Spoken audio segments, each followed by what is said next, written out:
My name's Simon Field. I buy Champagne, Spanish wines, Languedoc and Rhône for Berry Brothers and Rudd. My initial expertise was in the south of France, in the Languedoc, so stretch up from that into the Rhône Valley.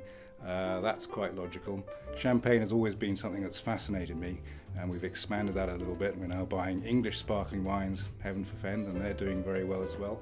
And obviously the Spanish South American thing is obviously a linguistic link. I also buy the fortified wines, principally sherry, port and Madeira. We send a sales team out every year to the Douro Valley, and they go and taste the wines up in the lodges, and then they go up the valley on that wonderful old train that goes up the Douro Valley. It has to be seen to be believed. The terraced vineyards up there are absolutely beautiful, amongst the most beautiful vineyards in the world. And then you get up there, and who do you meet? Lots of Englishmen. Port World was colonised by the English in the 18th century, so the names you find out there are Graham, Taylor, Coburn, War, Dow. Not very Portuguese names, so they're all the plus anglais que les anglais, very, very English families out there, and they're doing a great thing. And we specialise in vintage port, which is a minority part of the port trade in general. But every 2 or 3 years there's a vintage port declaration made, of course, on St George's Day, April the 23rd, and customers will look to buy for long-term keeping, for godsons and things like that. It's a really fun part of what we do. I love vintage port. It's still relatively underpriced. Port, paradoxically, given its longevity and the fact it can be kept for such a long time, isn't really seen as an investment. It's really seen as something you lay down for your children or your godchildren and you consume 15 or 20 years down the line. It has appreciated in value, but nowhere near as much as the great chateaux of Bordeaux and Burgundy, which to me is a bit of a mystery. But it's good in a way, because it means it's relatively well priced, so I can afford to buy a little bit and keep it in my cellar. I think Spain is the next big thing. Spanish wine is a relatively small part of the BBR sales portfolio, and yet Spain makes as much wine almost as France, as much wine as Italy, makes 50 million hectolitres a year, which is about 8 billion bottles. That's quite a lot of wine, but it's very diverse. It mirrors Spain itself. Spain is a series of separate areas, different cultures, autonomous areas, Catalonia, Andalusia, Galicia, Pays Basque, and that difference is reflected in the wines as well. I think Spanish wines have been underrated for a very long time. Our company are very lucky in that we import some of the most famous names.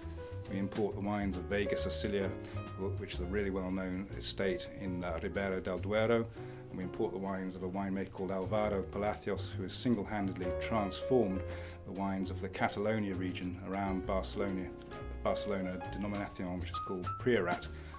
So we import the best wines already, or some of them, but in terms of £10, £15, £20 wine, I think you can really get excellent value. I love Spanish wines because I think they're quite accessible. Some of the top Italian wines are quite high in acidity, quite high in tannin. They're quite difficult to taste and they have to be laid down. Some of the Spanish wines, they've done the laying down for you already. So you buy it when it's a crianza or a reserva, which means it's been left in oak for a long time. So you're buying it ready, and there's great value. The grape variety is called Tempranillo, which literally means an early ripener.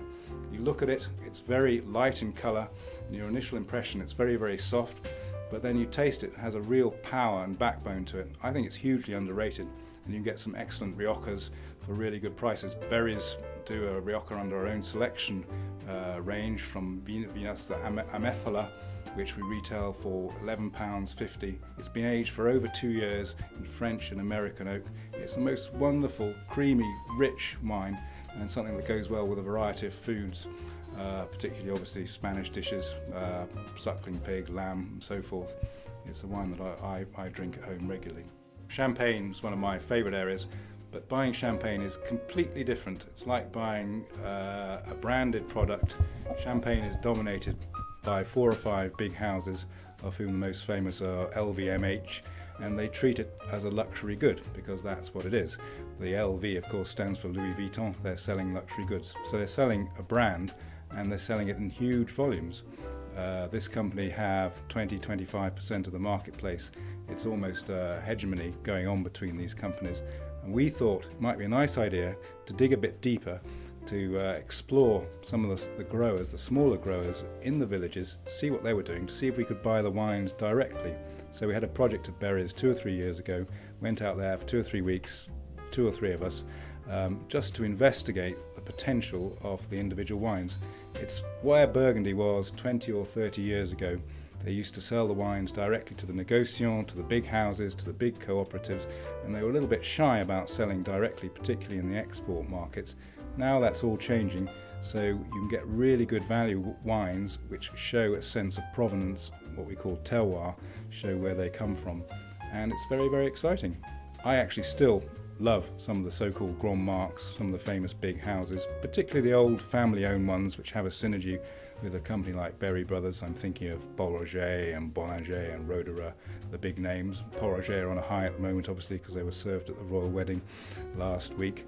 But we dug a little bit further and we found a whole range of wines that are coming in under £30, discounted after that, which really show a sense of place. Wines from the south of the Appellation, which are made principally with a Chardonnay grape, wines in the north made principally with a Pinot Noir grape. So you get completely different styles. Very exciting, and the customers have followed us. And we get people coming in asking specifically for, have you got any Paul Barras or any Guy Larmandier? Whereas in the old days they would have come in and said, have you got any Veuve Clicquot or any Mercier, whatever. I think Veuve Clicquot and Mercier are very good champagnes, but they don't really have a sense of place. The reason, because they're made in such big volumes, that the fruit has to be sourced all over the region. Whereas these guys are making wines in an individual domain, an individual property, which is what's been happening in Burgundy, Rhône, Bordeaux and other places. So it's very exciting. The future's very bright. The Champenois are very clever. They restrict the area that can be called Champagne to about 33,000 hectares. Therefore, they restrict the supply, and demand always just slightly exceeds supply. Therefore, they can charge quite a lot for their product. The Champenois would say they have a monopoly over the best styles. Two interesting developments in BBR. One is, for a very long time, we didn't feel that the Spanish sparkling wine Cava really achieved the quality that we were looking for. Then last year we did some tastings, blind tastings, and we identified one called Gramona, which is a traditional Cava. The wines are made and aged in the Méthode Champenoise, so they're aged for a long time. And those wines stand up against Champagne. They're slightly different in style, it's a warmer climate, so the style is different, but that's good. We don't want it all to taste the same. So that's come onto our list. We obviously do a few New World champagnes from California. Tasmania is very good, the climate's good down there. South Africa.